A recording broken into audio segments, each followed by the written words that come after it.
Pasado alas 8 ng umaga kanina nang simulang buntutan ng China Coast Guard at mga Chinese Maritime Militia Vessel ang tatlong barko ng BIFAR na nagbibigay sana ng proteksyon sa mga mangingisda sa Pag-asa Island.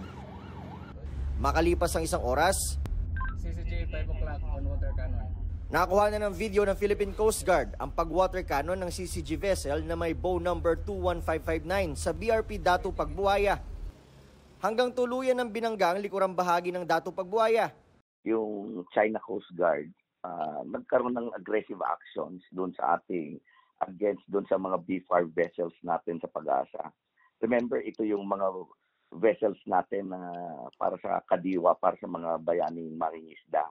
Mm-hmm. So, they fired water cannons and then niram nila yung isang barko natin doon.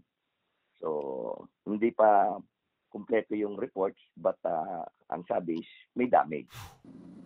Ang naratibo ng China Coast Guard, Pilipinas nila ang ilegal na pumasok sa katubigang inaangkin nila. Binaliwalaan nila ng Pilipinas ang paulit-ulit na babala ng China. Git pa ng China na ayon sa batas ang kanilang ginawa. Ang PCG at National Security Council tinutuligsa ang panibago mapangas na aksyon ng China sa gitna ng agawan ng teritoryo sa West Philippine Sea. We will remain standing on our ground. Hindi tayo magpapaalarma sa kanilang aggressive actions. Kinukundina natin itong mga ginagawa nila. This will not deter us from fulfilling our commitment to the Filipino people.